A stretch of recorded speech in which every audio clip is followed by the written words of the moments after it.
Now on BBC One, we've a new series of particular interest to railway buffs and romantics. Bernard Falk takes us on a first-class trip back to the golden age of steam in Awayday. This is the National Railway Museum at York, and it houses the biggest collection of locomotives anywhere in the world.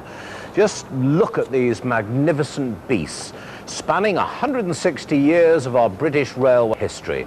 And it all started with this little chap.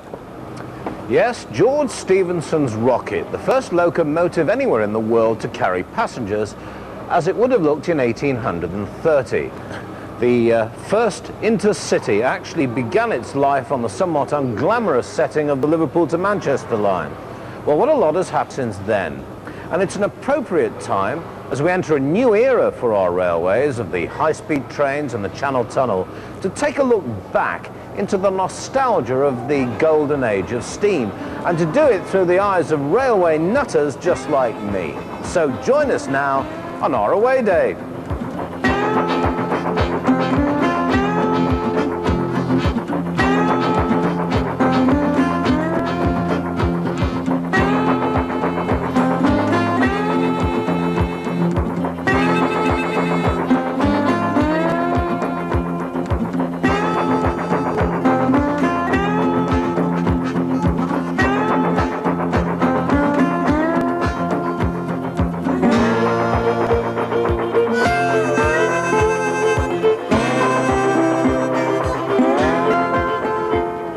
For over 30 years, George Hinchcliffe has been in love, and this all-consuming, passionate affair has dominated his entire life.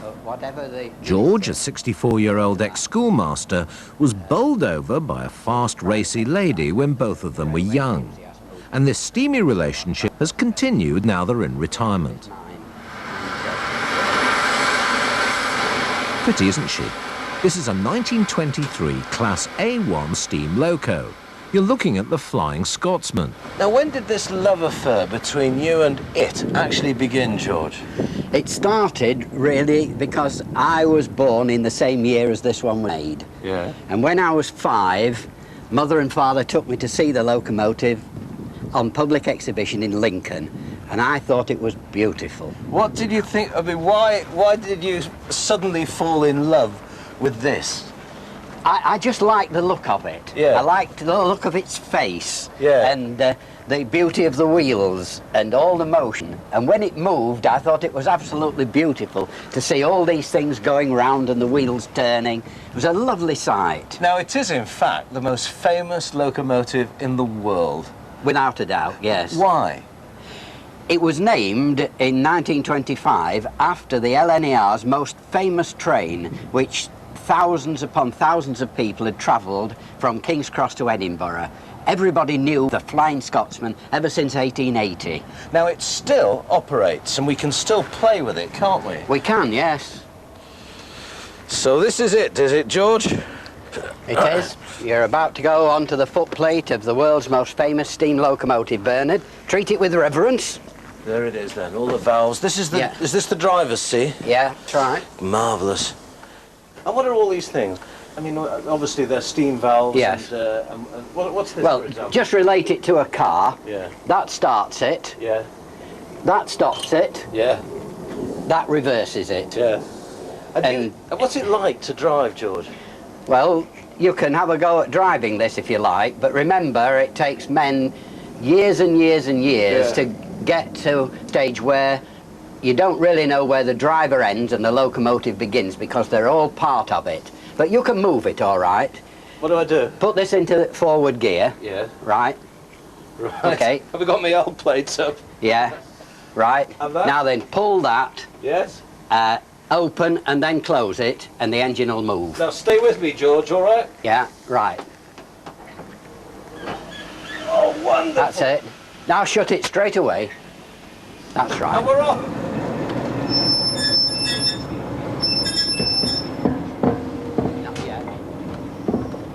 After over 30 years' service, she made her last journey for British Rail in 1963. Today she's owned by a member of the McAlpine construction firm, and George Hinchcliffe loves helping to preserve her and show her off to railway enthusiasts around the world.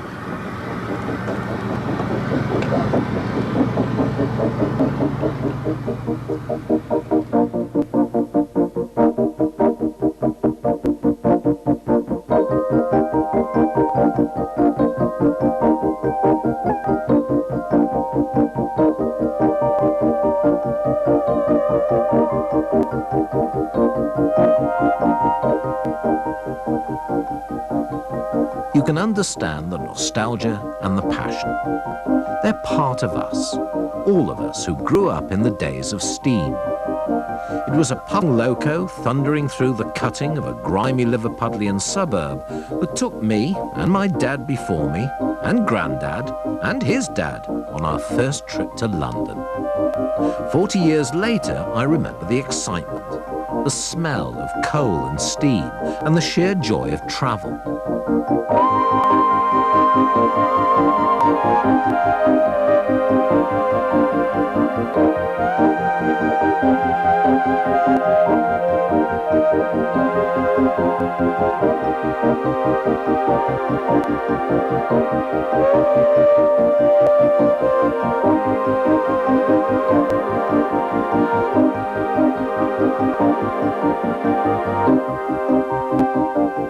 These beautiful steaming relics of British engineering at its best haunt our memories of the past, and no more so than the Flying Scotsman, the most famous loco on earth.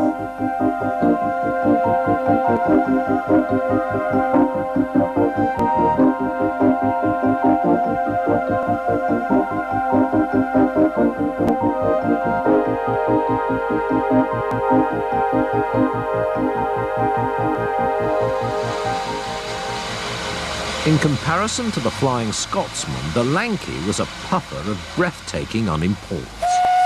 She was built in Bolton more than 90 years ago and spent her life hauling goods trains of coal between Lancashire and Yorkshire. But she's the star attraction at another of George's passions, Steamtown, a museum at Carnforth at the gateway to the Lake District. In an old British Railway engine shed, George and other volunteers look after industrial locos, which he remembers seeing as a lad, including features that made them special. The sound and the sight of steam and smoke coming out of the chimney, the wheels going round and the pistons going in and out and the motion going round, I thought it was beautiful, and I still do. Really? I mean, it stayed with you? Oh, yes, yes. I like to see things moving. It's one reason why I don't like to see steam locomotives standing idle anywhere. Yeah. I like to see them out on the road and moving around. That's when they become alive. Do you remember what it used to be like in the old days? I mean, do you remember your very first memory of a train or an engine or something that stood out in your mind? Yes, I can remember I would be about 3 at the time, and my mother used to let me go out of the house. In those days, it was quite safe to do so for a youngster, and go down to the end of the road, and there at 2 o'clock every day, I used to watch a steam locomotive go by. His name was Earl Beatty. Really? And that helped me, first of all, to tell the time that it was 2 o'clock, and secondly, to read, because I was able to recognise the words Earl Beatty long before I could read anything. So that taught you to read, recognising the engine number? That's right. All the letters that made up Earl Beatty, I could read anywhere, long before I went to school. It's the sound as well, isn't it? And the steam, the smell of the steam. Is that what it's like for you? Yes. In my latter days, I've come to appreciate great music, and I've always thought that the sound from the steam locomotive is the Beethoven of the mechanical age. The Beethoven? Yes, and a wonderful sound coming out, and then you get that smell. And men like the smell of steam, oil and coal all combined together, but ladies find it interesting and exciting too. Why? I don't really know. It's something different, and it's got that smell of human endeavour, or mechanical endeavour perhaps, but it's there. Just walk me round this lovely museum here and tell me a little bit about some of the lovely pieces of mechanical engineering here. Let's start off with what I would say is probably everyone's idea of Tommy the Tank Engine, isn't it? Well, Lindsay. yes, we call it Ivor the Engine. Yeah. Now, this is the oldest working steam locomotive that I've ever had anything to do with at all, and it's 102 years of age now. Is it really? Yes, and it was built by the Wigan Coal and Iron Company to designs by the London North Western Railway. It's a beautiful old engine. Now, what about this one over here? Because I suppose, you know, when I was a lad, I used to build model railways, and I had a locomotive that looked very much like that one. I often wonder what its background was. Well, this is an LMS Class 5. Now, there were nearly 900 built altogether, and primarily built for mixed traffic working, but they were capable of doing anything from shunting a yard, a coal train, perishables such as cattle and fish trains and that sort of thing, right up to express passenger trains, and in an emergency they were capable of tackling anything. The lovely thing is you can come to a museum like this, a railway museum. I suppose in a way they're kind of shrines to our past, aren't they? That's a good expression, a shrine to a great age, but a shrine sort of indicates that it's dead. Now, what I'd like to think of it as really is a live operational centre where people can come and see steam engines as they used to be. Maybe they don't go very far because it's a bit impracticable to run long distances with steam engines in this country anyway today. But as long as they can see them and see them moving in regular service. Nowadays, engines like the Lanky are still working in museums and on lines kept running for tourists because of dedicated enthusiasts like George. This loco was rescued from scrap by a member of the Fairclough construction firm and is now one of the oldest running steam locos in the world. It's the passion of steam buffs for engines which is preserving one of our great industrial heritages. And one thing you can say about George is that he's no part-time enthusiast. When it comes to railways, he's a full-time nutcase. A very nice little thing to have in the garage, George. Train shed. In the train shed, sorry. Tell me, what is it exactly? I know it's a train set, but it's based on a theme, isn't it? Yes, that's right. This is Fort Fay, which is the headquarters of the Fort Fay to Inverclyffe and Helensfay Railway. Right. And it's also the headquarters of the Fort Fay Fine Fresh Fish Filleting Factory. Right. Now, in front of us here, this is a harbour. Yes, this is where in the old days the coal barges used to come in, but it's all silted up now, and that barge never got out, unfortunately. Now, presumably you built all the rolling stock and all the engines yourself, did you? I built all the locomotives, and the rolling stock was built by people who work on the railway as well. Now, 19 what? Is it of the period? Mid-1930s, this. Does it work? Does it work, George? Yes, of course it does. Go on then, let's have a look. I love train sets. Well, this is the West Highlander, about to set off on its journey to Helensfay. Off it goes then.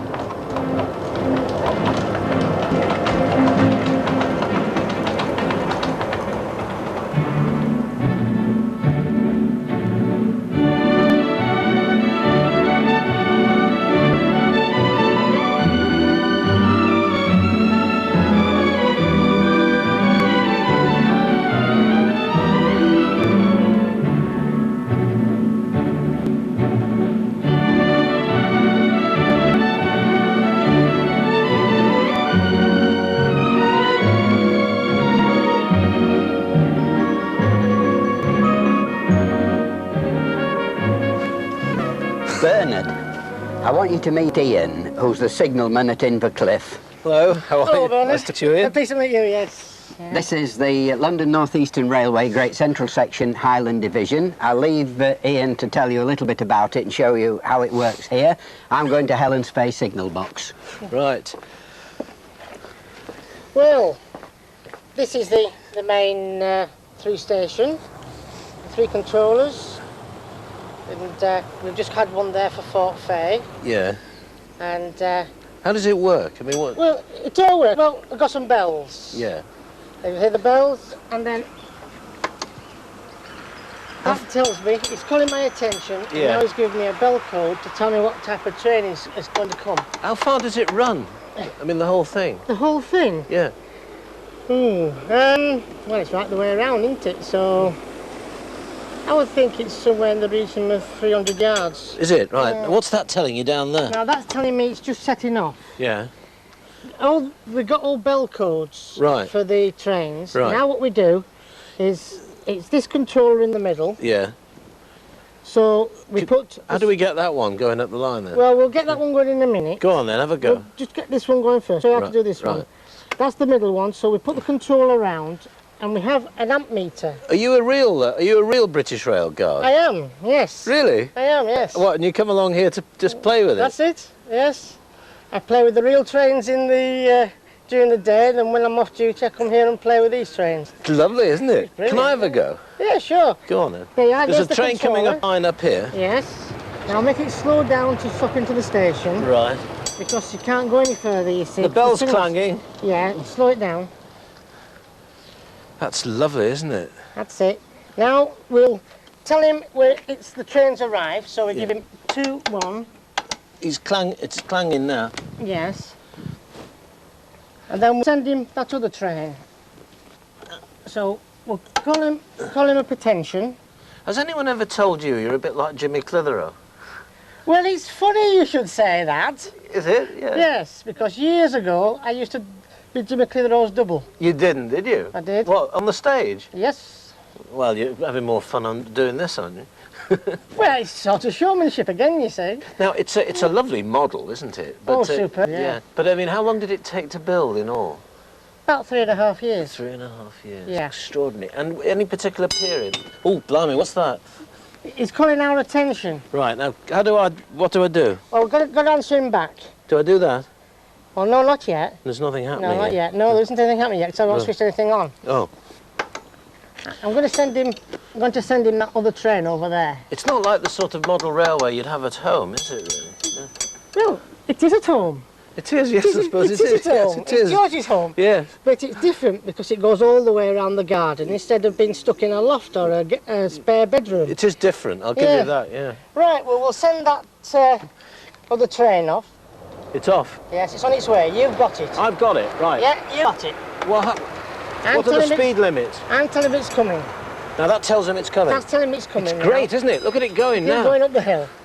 It's going at full poke. Now, how do we know when it gets to the end it doesn't crash into the... No. Well, when it gets round that corner, Yes, there it goes. the signalman in Helen's Fay, which is the signal box it's going towards, Yes. takes over control. Is this better than the real railway, the one that you did? Oh yes, I can do what I like on it, and nobody's telling me what to do.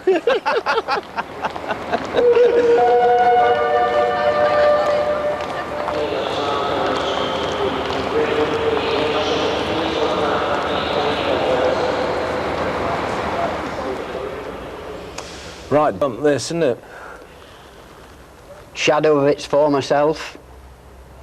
Why'd you bring me here, anyway?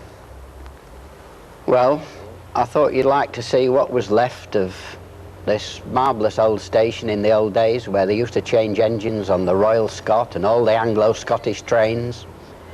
Marvellous place, rivaled Crewe at one time. What on earth happened to it, then? Well, modern technology. Nothing modern Electric. about this. You're joking. Look at the state of it. Yeah, but electric trains and diesels, they don't need to change them now. And of course, this station had a moment of glory, you know, some years ago. That building over there. What's special about that? The film Brief Encounter. Joking. No. Brief Encounter, filmed over there. Trevor Howard and that lovely girl, Celia Johnson.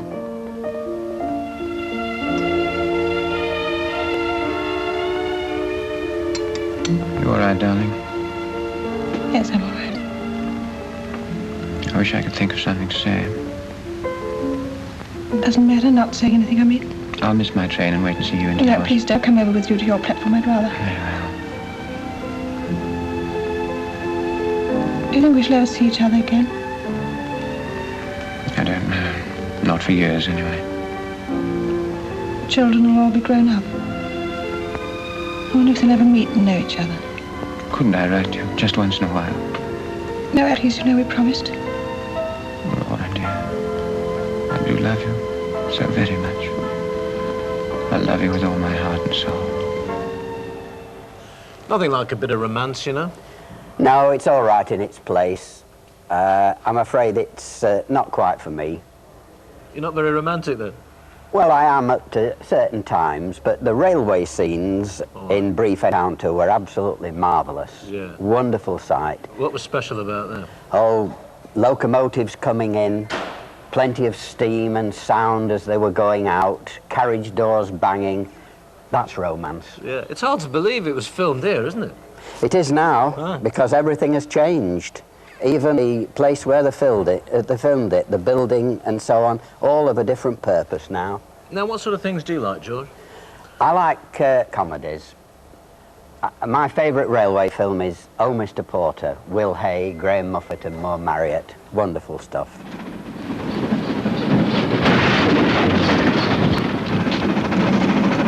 Okay, what is it? Don't look now, but there's another train coming. Oh!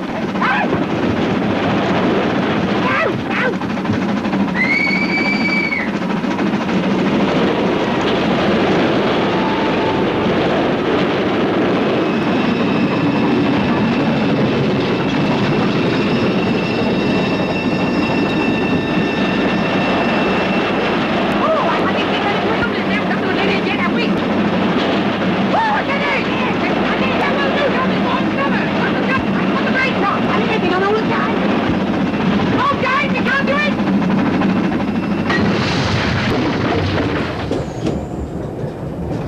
Arnside, George. What's special about this line?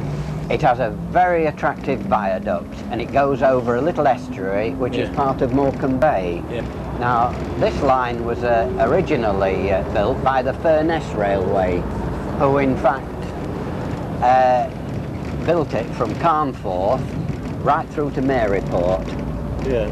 And it goes right round by the coast. Nice view, isn't it? Oh, it's beautiful. Just look out there at the hills of the Lake District, this estuary, and the tide's in at the moment. That's a bit of a rarity in this area. Best way to see it on a train, really, still, isn't it? After all these years. Where are we now, George? We're just coming up to Grange over Sands. Yeah. Anything special about Grange over Sands? Absolutely beautiful weather. Fool me, why? It lies partly in the Gulf Stream, and as a result, it gets a type of Mediterranean climate. So, palm trees and the type of vegetation that you expect in the Mediterranean grows very, very well here. You get its fair share of rain, though. You can lie out on the beach there and sunbathe all the year round, can you? Very nearly all the year round. A couple of days in the year where it's not wise to, but... Lovely little station, George, isn't it, eh? This is a very, very attractive station, and they're all like this along the line. Yeah. The Furness Railway must have had an extremely good architect who, in fact, built the railway stations to be attractive for the passengers to come along. I don't really have ever realised it or not, but the majority of railway stations have got an affinity to churches. Oh, yeah. Yeah. No, you I look at didn't the know architecture of a church and look at the architecture of a railway station and you've got something similar, very, aren't very they? similar. Yeah. What about the folks round here, George? I mean, what sort of people are they? Oh, nice, rural type, Cumbrian citizens. Normal? Oh, absolutely. Yeah. Yes, yeah. nothing abnormal about them whatsoever. No. That's call a spade a spade. Absolutely. Yeah. Oh, yes. I suppose some funny things can happen to you on trains. Yes. I've had a lot of interesting things happen to me and met a lot of interesting people. I remember a couple of years ago sitting just as we are now, and there's a very attractive lady sitting opposite to me, and she suddenly disappeared right through the bottom of the coach. Is she all right? Oh yeah, I helped her up and it was quite a nice experience. Yeah, but it was. But the floor had given way partly and she tipped up with it. What about characters, George? Do you ever meet any characters on board the lines? Because I suppose in country districts like this, people talk to each other still, don't they? Unlike on the old commuter lines and the big city expresses. Yes, though. Yes, you often find interesting characters on the trains. Yeah. I remember a farmer once telling me how his sow had 7 pigs in the morning. Yeah. And he gave a most graphic description, including all the grunts as each pig was born. Very interesting.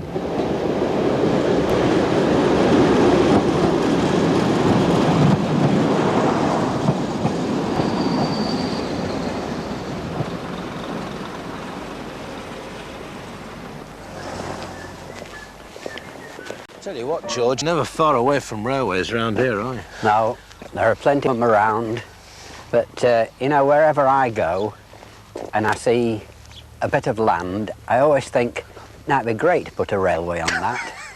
I go to somebody's estate, his wife comes along, and there I am explaining how it is and where he'd put the train and the railway and going through the trees, and she usually says, he's not going to put a railway there while I'm still alive. Some people have got no understanding, George. Absolutely none at all.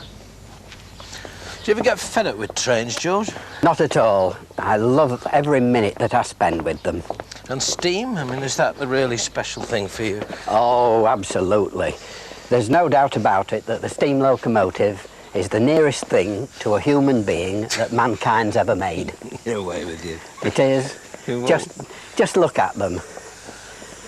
They've got life, they've got beauty, some are ugly, they breathe, they move. Everything about them is pure poetry. That's a fabulous thing, isn't it? Isn't it wonderful? Yeah. Well, tell me about it. It was built when? 1923? 1923 by Davy Paxman of Colchester. Now, was it built as a sort of diddy train, or was it a working train? Yes, it was really built as a working locomotive, but many were built primarily for passenger carrying on tourist railways. Right. Now, this particular line, where did that go to? Went up to Eskdale, and at one time it brought mineral down and then loaded onto the standard gauge. But in the last 25 years, it's been purely a tourist line for passengers. George, this is the end of the line for me. No. Thanks very much indeed. And let's hope that you enjoy the trains and the steam and all the fun of the railways for many years to come. I hope I will. OK, take care. Bye-bye. Ta-da, George. Happy steaming. You know, it's a good thing we've got George and other enthusiasts like him. If it wasn't for them, there would be nothing left of one of our greatest industrial eras. And in a world dominated by the need for change, they've quietly preserved a heritage we can all enjoy today.